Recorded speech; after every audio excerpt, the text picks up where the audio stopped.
All right, folks, welcome to What's Your Story this week. A extraordinary special guest is I don't think we've done anything like this in I don't think I've had any of them on since like 2020. But yes, the eldest of the Pops kids is in the house. Taylor Reed is here.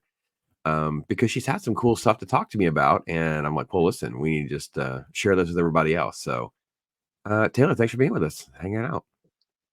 Yeah, of course. Super excited. I obviously it's been long overdue, but looking forward to the chat. Yeah, yeah, super cool. So we were chatting. Everybody was together for a wedding, and you were talking about some of the stuff that you've been up to lately, and I was like, "That's a really cool thing to bring people together." So, talk about how you even came to create a book club. Like, how did we even get to the point where this was a thing for you? Yeah, so I've always loved reading. I get it from you. It's always been a side passion.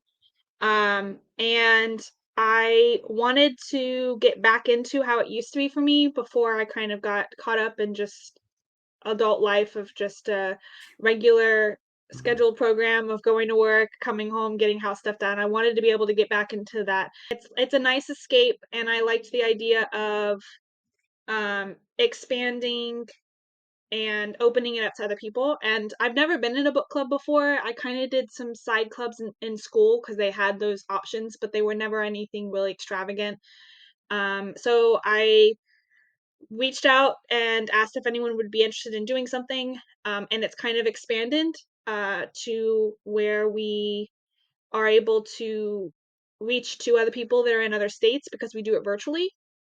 Right now, it's been strictly virtual through Facebook, and we meet once a week and have a throughout the week, there's, like, minor chats and stuff because we're reading along to each other with sections of the book, so anytime something catches us off guard, or there's high emotion, or if it's a thriller, if there's just something that catches us, or we have, like, foreshadowing and we're trying to guess, we'll be chatting and stuff throughout the week, but the main discussion is every Friday. We do a video chat, and we have designated chapters that we read each week. We try to make sure, and we've kind of discovered everyone's pace now, so we've established a good amount of chapters that work for everyone's pace.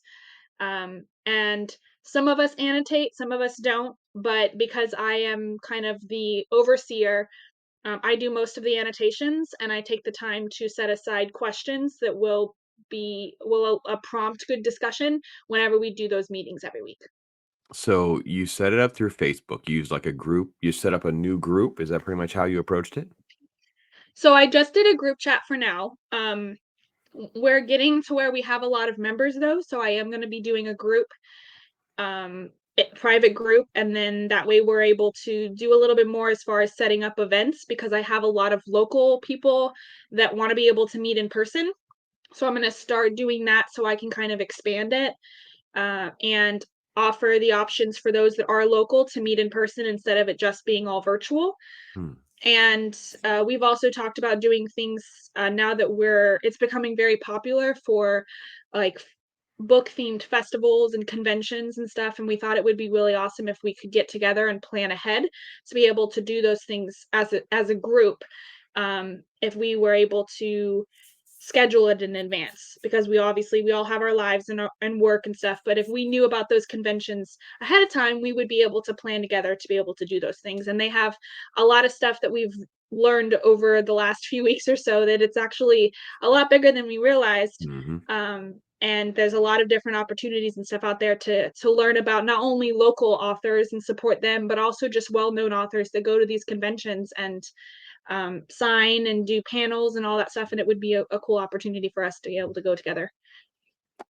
What was What was your first book? Like, and what was the first reaction of like, did you get like 2 people or 3 friends or kinda how did you get that? What was the first book? How'd you pick it? And what was that first couple people? Yeah, so I had 5 friends that we started out with. We started with Fourth Wing, which is a high fantasy story that was very popular at the time. And we did Fourth Wing and then its sequel, Iron Flames, following suit. So it was a good starting series to get into.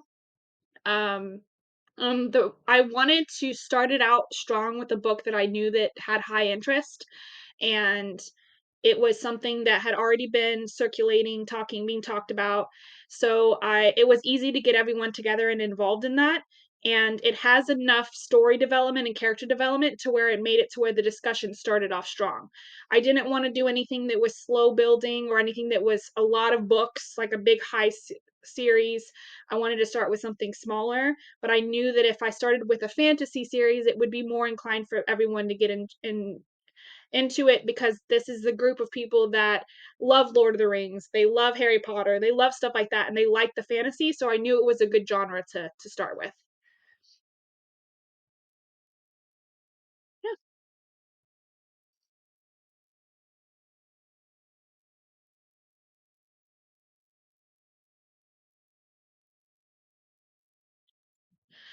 The biggest struggle we had was pacing. I had to discover whenever we were breaking apart our weekly chapters, what would be a good number of chapters that that everyone could get through, but it wouldn't be a struggle for those like myself that get so caught up in reading that we don't want to stop. Um, so we had to start with kind of learning everyone's pacing. And also, I had to recommend for a lot of people to have some kind of self control because I know myself I can get really engulfed in a book and I want to just keep going and going. So I encouraged everyone that even though this is our book club book that we want to focus on, try to have like a back burner book where there's a book that you can read when we do have to stop this one, and you can Mm, go to that one and read it at whatever pace that you want. And a lot of our I think there's two of us when we first started initially that they did audiobooks. And audiobooks are one of the hardest to track because they don't always tell you what chapter you're on. They just keep reading it. mm, So if you don't pay attention to where you're at, you're just reading ahead. And that happened a little bit at first, and then they started to realize that if they had to just find a way to notate it or mark it and it would stop or they would get close to it. Which tends to be a struggle a little bit for certain books because not all of them are set up to tell you what chapter you're on. So that's kind of been a learning curve. But otherwise, it hasn't been too bad. The back burner book really helped a lot of people, kind of gave them a set aside read so that way that they were still engulfed in something else that really interested them, but it wouldn't make it to where they would read ahead or um, get focused on things that maybe other people hadn't read yet if they started to go past that chapter cutoff. hmm, okay. Yeah, I mean, I would definitely fall into that same category. I Yeah. mean, I've not kept it a secret that I did not read Harry Potter for I think 3 years. I think it was on book 3. It was right before book 4, and I said, "Fine, I'll Mhm. read it." And I remember it was like a Yep. Saturday afternoon. I think I read it in like a few hours. I don't think I stopped. I think I just went all Yeah. the way through. So I would have a hard time with Mhm. that element of self-control if I'm really into it, I put it down It's kind of hard. thing. Um, Yeah, most definitely.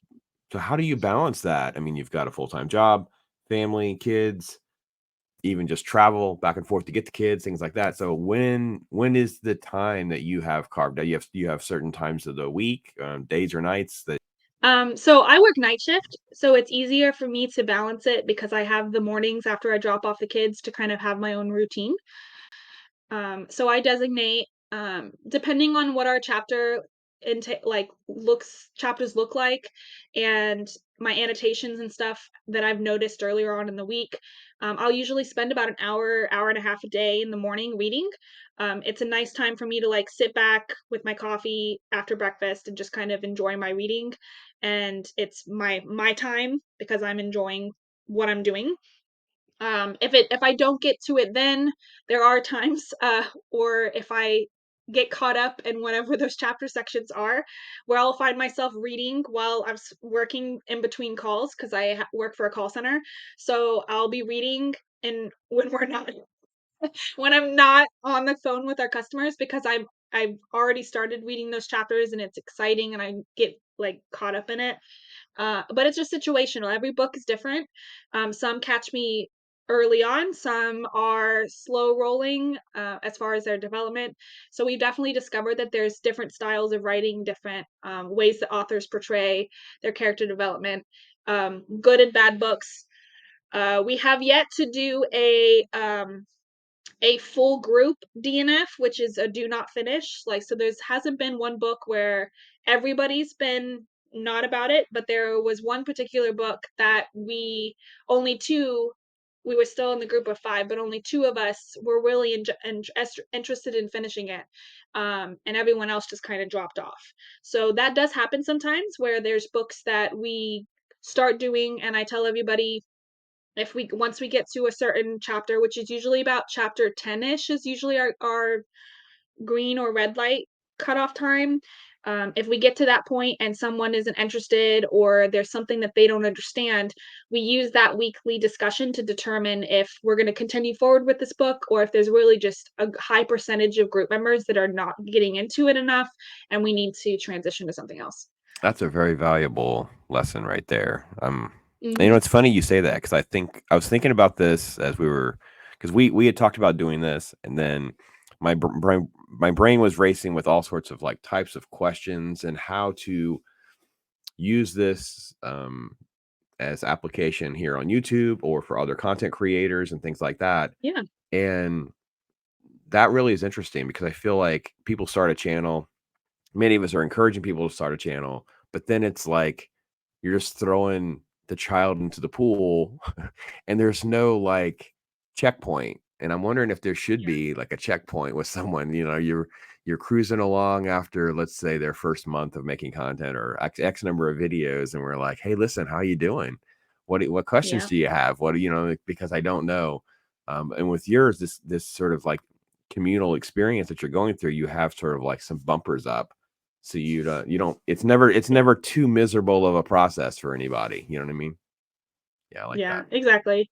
It definitely helps establish just like group connection because everyone feels like they have an input, and they can share their opinion and be honest and open about it. Not everybody's going to like the books that we're reading. We switch out our genres, and there's a lot of genres and stuff that is not everybody's cup of tea, or they've never read that genre before, so they go into it not knowing if they'll be a fan or not. And I do try to make sure that when I am as I have been transitioning genres, I've been still incorporating themes and aesthetics that I know that they do like, especially like the fantasy aspect. Um, so that way that they can transition into the different types of genres and authors and things that are out there to be able to explore and enjoy it. I've also done the same for myself. I make sure that whenever we do our voting for our next book, that everybody gets the chance to have an input. So people do go through their lists of books that they have been interested in and give an input for that voting. Hmm, interesting, fascinating. I know we talked briefly about like the genre change and how that is because that is to me, it's been a very seasonal thing for me where there's times where I enjoyed a lot more fiction versus Yep. nonfiction or Hmm. certain types of genre like we were talking about crime and things like that. Um, Yeah. so I get that, but I think it's pretty cool to find people being open to dive into something new like that. So that's kind of cool. How is the group now? Like how big are you now? How often do you meet and those kinds of things? Is kind of like what you said before. It's like a once a week thing or in the chat, Mm. or is there more to it now that you've had time to grow it? Is it more robust? So we're about between regularly 15 and 20 people. So we have 20 people in the chat, but not everybody is as interactive. Some people sit out a book or something of that nature because they're too busy or something happens and they don't want to necessarily get behind on anything. Or maybe the book's just not interesting for them at that point. So normally we still meet once a week, but our average people that attend is about 10 to 15 people. So it's still regularly like it's a decent number of people that are meeting and Yeah, that's discussing a lot. everything, which the fact that I can keep that interest that high is awesome. And that's part of the reason why I've started planning those in-person groupings and meetings because even though I know everybody, they don't have as close of a connection with each other. So it'll be a nice way for us to meet in person and get together and be outside of just the book club because we can meet in different places and it not just be all about we're reading. It's also just building those connections. Hmm. Has there been conversation about becoming more open to the public, adding people from the outside or something like that? I have. We've added 3 people from, local, mom groups that I'm involved in. I'm out of Zephyr Hills, but we have, uh, Wesley Chapel and Dade City ladies that have joined. I when I was promoting it, it wasn't me posting anything, it was people posting in the groups, "I would love to be involved in a book club," and it helped me know that there was already interest. It made it to where it was easier to communicate and share with them what we were doing. And I also feel like setting the stage of it's virtual and you don't have to be here every week makes it Mhm. to where it's not a chore. People Right. can know that they can come and they can actually enjoy themselves and not feel obligated all the time to be a part of it. Hmm. That's interesting. That's interesting. What would be your biggest recommendation for somebody who maybe this book club thing is a great idea for someone else in their local community or something that they're interested in? Yeah. Something like that. So, I mean, I'm not sure exactly how to. I mean, there are other ways to get people together, especially in this virtual transition that we've made now in our life. They're like, well, what's one of the words of advice that you would have for them? Um, Extend the invitation to the people that you know. All I did was a post on my Facebook asking if anyone would be interested in starting a virtual book club. I knew virtual was a good place to start, and I know that reading is starting to come back for a lot of people. So I was just interested in building that connection with people that were like-minded, that were wanting to get back into reading, wanting to be able to discuss it with people that were reading the same exact thing that they were, so that in that moment when you're experiencing shock and excitement, you're able to share it with other people. Not saying that my husband doesn't love hearing about all of the chapters that I've read in my book, but he doesn't Yeah. know what's going on. So when I'm just like, "Did you know that she did this?" And then he came in and then he's just like, "Yeah, babe."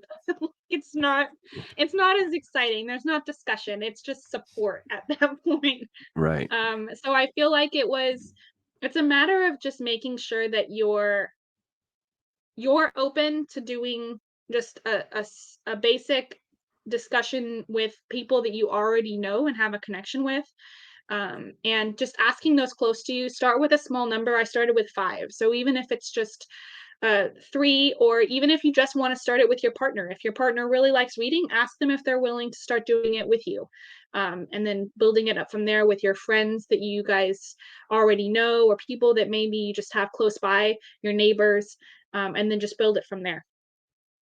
It's great. Great advice. Great advice. What has been your thoughts and maybe your observation with obviously you have a sample size of 15 to 20 people is pretty decent size, and yourself Yeah. included. Where are we at on the physical copy versus digital copy percentage on Oh, that? yeah. How much of that has where are we Ooh. at on that? Let me get my finger on the current state of things. So, at first, I had a variety depending on what other things that I was reading at the time. I personally have between 3 and 4 books at once going. But I like diversity, It's my kid, and did I say? I have found that if I am reading a book, for the club, for me, a physical copy works best because I annotate. Okay. So, but the other girls don't necessarily either feel necessary to annotate, they just don't do it, or for their personal lives, it works best to have audio or ebook. I have a lot of Kindle girls in my group. I would say a good about 50 to 60% of them do Kindle. Okay. And then, like I told you, I have about 2 or 3 that strictly just do audio because it just works with their busy life. They can just listen to it, be doing whatever they're doing, and they're still getting through the book. Okay. All right. Well, that's interesting. I just trying to get my finger on, Mhm. if we had 20, a sample size of 20, you have 10 or 12 that are Kindle, another one or two or three that are Yep. doing audio, and then just the rest. So only a few people still do physical copies. I think it's Yep. sad that we see physical copies go away so much. Yeah, We talk a lot I about it. understand it. We talk a lot about it on the movie and TV side where it's becoming that they're basically being shoved out. It's not even just Yeah. it's yeah, so interesting, interesting. Yeah. Um, recommend some folks, some of your, I wanna say your favorites, but some that have been most well received for folks, like a recommendation list of 1 or 2. I highly recommend Fourth Wing and Iron Flame. They're easy reads. They're high fantasy. The character development's really well done. She's going to have other books growing going, so you finish the book and then you immediately pick up Iron Flames to see where she left off. So it's an easy transition between the two. So those two are really good. The Perfect Marriage was another good one. We transitioned to more of the thriller genre.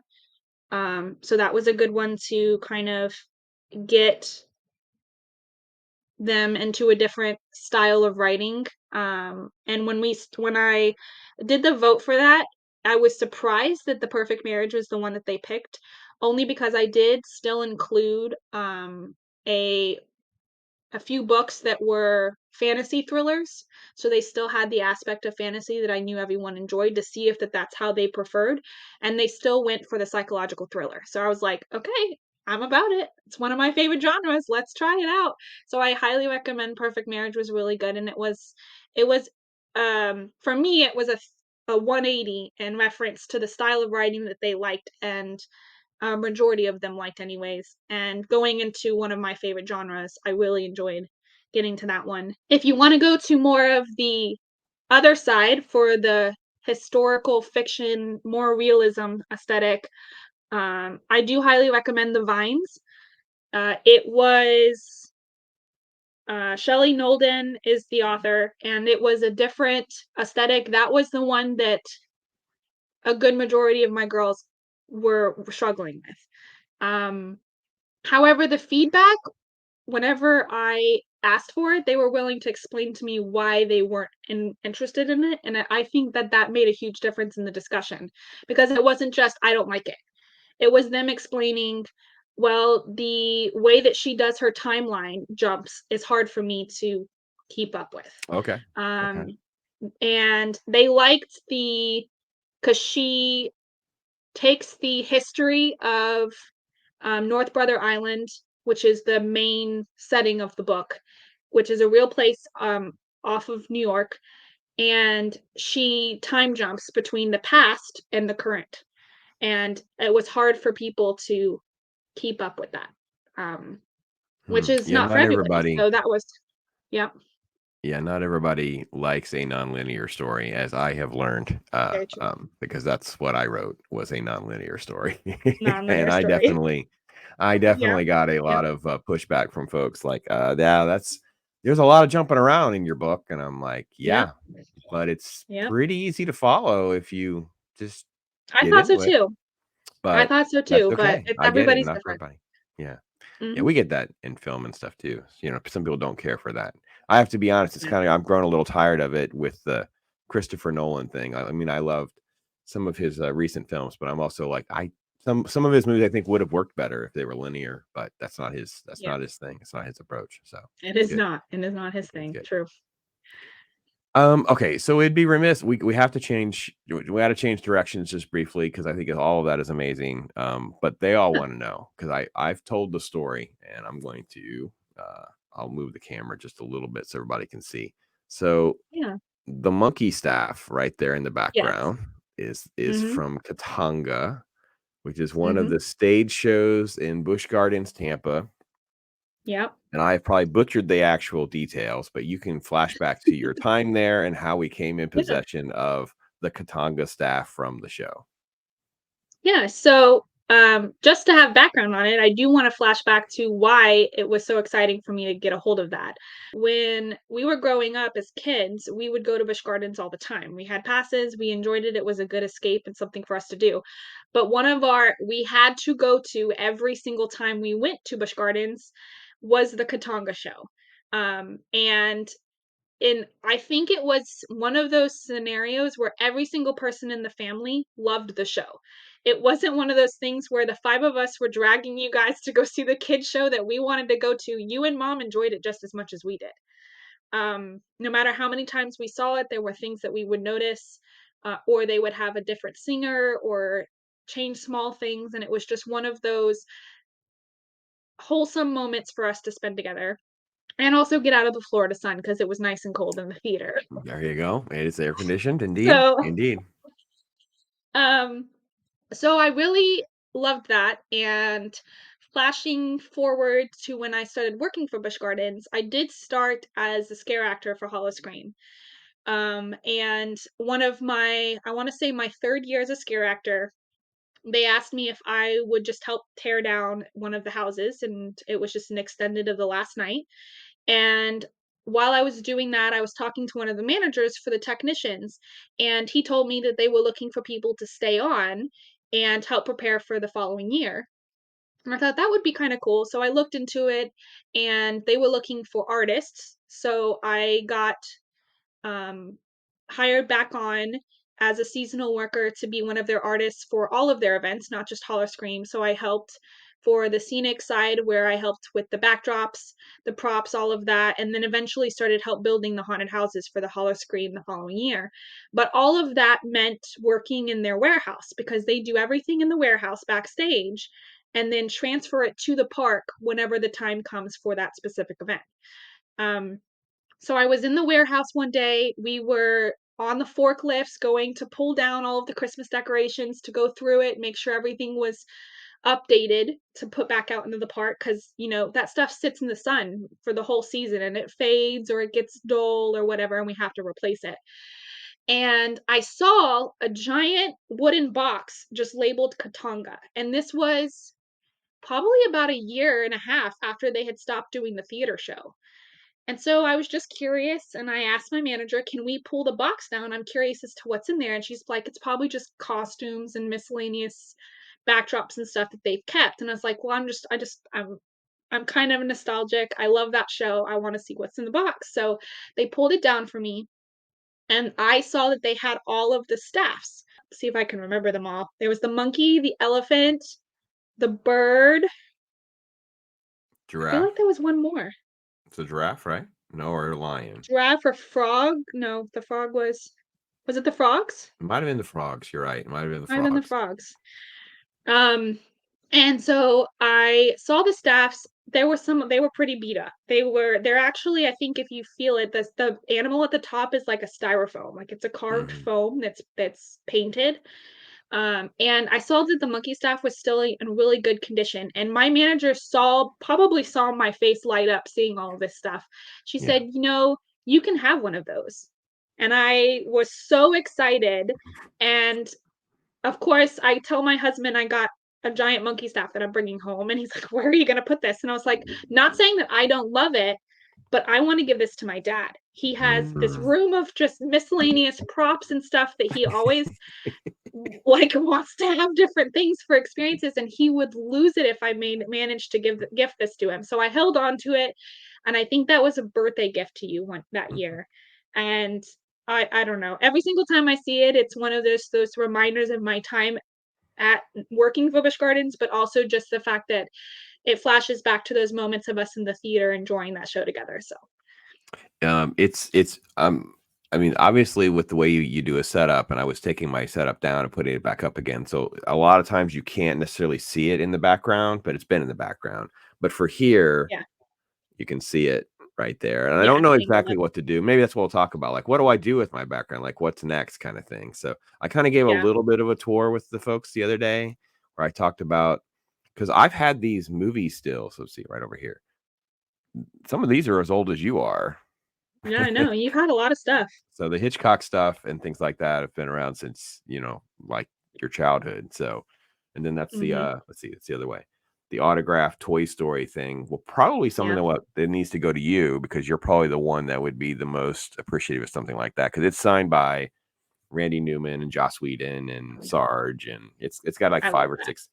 It would probably need it's actually one that probably should just be certified. I probably should send it away, but I've never done anything like that. Um Yeah. so I told them, and they didn't believe. I don't. I shouldn't say that. I got a feeling that some of them don't believe me, but I commented that before because mom had given me basically the nerd cave, and I have this type of Yes. stuff basically on every single wall, everywhere, around every square inch. She drove her completely crazy, Yeah. but I would change it up 3 to 4 times a year for sure. Um, any favorite stuff? Any memorabilia or items that you're like, "Oh, boy, dad does have these 3 or 4 things that are just like, yeah, those are the ones that I just Mm. like." Mhm. I'm not gonna lie, it's hard sometimes to keep track of all your stuff.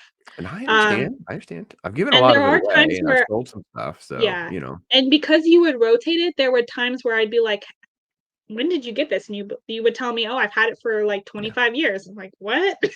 Why am I not noticing It it was till in the now?" it was in the other Yeah, office. Yeah, it wasn't in this right, I office, just so rotated it. now there's only one Um, office. So it's the thing is yeah, like you had like where I was before and here, and then like my day job office, and there would be things that would be sprinkled and move around a little bit. Now that's gone. Now it's just one. There's just one space. yeah, That's why it's so cramped and why I'm so overwhelmed because I'm not used to having. Not only am I not used to having one space, it's pretty small in cramped. comparison to how it was Yeah, before. So, very true. but anyway, I think so. The Hitchcock stuff is always important. All of the mhm, stuff that you have for and I think that that's just because you were the one that got me into Hitchcock. mhm, And it's those films that you appreciate in a whole new light as you grow up with them mm, because you start to notice more and more as you're older. And I think it also makes a huge difference because you've taught me a lot more about film. And I appreciate the movies because there are so much that they brought into the universe of film and filmography and how they did their camera work and all of that, that those transitioned and made a difference. Just like when we've talked about like Star Wars, there's a lot of stuff that Star Wars did that changed the movie business. mhm, Um, so I think the Hitchcock stuff is a big deal, and I'm always going to tell you this, and I know that I'm never going to win or get the ownership of these over the boys, mm. but the Star Wars banks that fight each other. Oh, I have bad news about the banks. Oh, what happened to the banks? Only one bank survived. Really? Yeah, the banks that fought themselves did not survive the move. Um, Oh, I didn't know that. so, um, one bank was it stopped working, it wasn't working right. We were moving, and I don't know if I had a jacket or what, but it caught them, and it pulled them off a shelf, and it broke their arms and stuff, Mm, and you couldn't really repair them, and we thought we were talking yeah. about trying to replace them and things like that. The only bank I have, I gave to Jake. That's fair, That that's fine. I knew like I that's was the saying, I don't that's think the that I Vader would ever Bank. get them So, from the boys. yeah, Jake has the Vader Bank. Okay, He and Weston love to play with the Vader Bank because I'm the Vader Bank still works. So these are actual banks you would put money in, and they would move. yeah, For Phantom Menace, there were 3 banks you could get with Obi-Wan and Qui-Gon and, Darth Maul in the middle, and they would mhm, not only move, but they would be choreographed to fight as the movie in that Darth Maul would turn one direction, then the other extension of the dual lightsaber would come out to fight both of them at the same time. They're truly magnificent.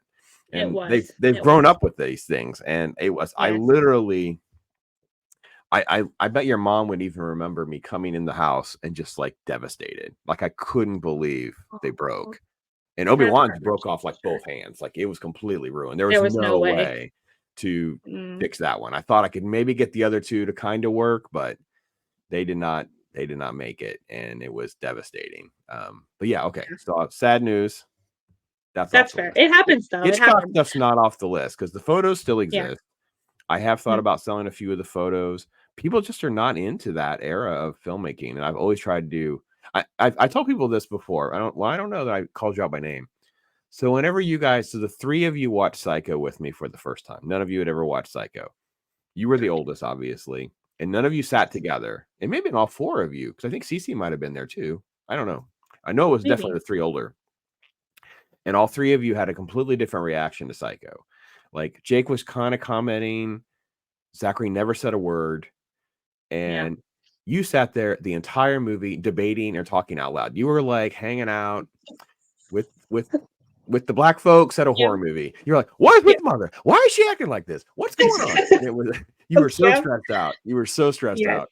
I will yes, never forget, experiencing that for the first time. So, all right.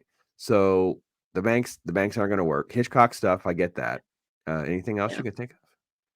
Your movie quote poster, Oh, yeah, it's right back the there. back one in the back, that Mhm, I think the reason why that one is a big deal for me is, yes, I have read it a million and one times, but because there are so many quotes on there, um, like, I'll see it, and I'll pick up something that maybe I forgot was on there mhm, or that just mhm, didn't hit the same, or maybe I had never seen that film until I reread it. It's just a different take Film history on, and stuff. Yeah. the impact of it. I love that you mentioned my take on Psycho because that's how I read thrillers. Like, when I can I'm see that. reading a book and it's just, like, plot twist after plot twist, and you just don't know turns and stuff, I have to, like, take a second and, like, "What? How did that happen? Like, why didn't I see this coming?" Or, like, and when people talk about the different styles of readers, I find it so funny because I I embody those different styles depending on what I'm reading. But a psychological thriller, like my facial expressions, everything is just completely different in comparison to me reading a fantasy or something of that nature. And it would be super amusing to probably see it from an outside perspective, but I just know for a fact what you were just explaining of me watching Psycho is how I react when I am reading a Fair psychological enough. thriller. Yeah. Uh, do you remember going with me to the theater to see Jaws in the theater? I do. And yeah, I loved it. I think um uh, it was also there. I mean, okay, we can flash back to the memory of me being traumatized by Jaws in a different way. Um We're all traumatized by Jaws in different ways. oh I was way too young to be seeing Jaws yeah, as a yeah. child. However, I waited until you were older. It wasn't like I took her when she was. But what No, for no, those of no. you in the It was the comments that are fantasy. watching Yeah. this, just stop. She wasn't like 9. She was No, no, older. no. I didn't traumatize my kids like that. No, no, So she no. was older. But we saw it in the theater, and yeah, it was like The anniversary show was amazing. mhm. I will say when I'm talking about trauma, just for reference for everyone, it's not because I saw the movie really young. It's because we went to Universal when we were younger, and each of us had a traumatizing ride, and Jaws was my traumatizing ride. Um, I don't think you realized that the Jaws was going to pop up next to us, and I was on the edge of the boat. And at that particular moment, I was already kind of anxious, but when he popped out next to me, I lost my mind. And my two brothers, who were like 4. 6 or they No, they were were 4. little. Yeah, they were Mhm. 4. They were really little, had their rolled up maps mimicking Phantom Menace, telling Jaws to leave their big sister alone because I'm, like, gripping you, screaming because this giant shark popped up next to me, like, So losing it. if I Uh, remember correctly, I think Jake was actually cheering for the shark, like, "Get him, yeah, Jaws." I don't probably. think he was cheering for Jaws to stay away from you. Just so you know, he loves you, but maybe not No, as no. much as he loved Jaws. It's okay. Um, I had ET against him, it's fine. he didn't like ET. Zachary No. did not like Twister. Every Mm-mm. ride through the park was a great experience. So you're 2 years older than Jake, so you would only been like 6 or 7. 6 or 7. Yeah, Yep, depending on what time of the year it was we went. I don't remember exactly, but yeah, you had only been like 6 or 7. And it does. It's just an animatronic shark just pops up out of the water and gets pretty yep, close to the boat. But yeah, Jaws didn't go well nope, for everybody in the family. So yeah. Well, okay. That was yeah, that was a memory. That was a memory. yep, Um, yep. okay, okay. So yeah, it's been a chore to transition into doing this again, and I'm so glad that you got to be sort of the first one back watch your story back and doing that with me and hanging out with me. It's been super cool. I appreciate that a lot. Yeah. Yeah, of course, and, kind of like you, I wear many hats, so I will gladly make another appearance and talk about something else, I'm sure. And I'm glad that we were able to do this. It is different to be able to, talk about and express different things that I do. I think I was asked to do a video, on how I annotate because, people in our group don't know and are starting to get interested in it, so, that's another thing that's kind of it's intriguing to be kind of like the leader in the group and have those inputs, and people are going to get interested in a little bit more elaborate reading instead of just the standard enjoyment, so I like it.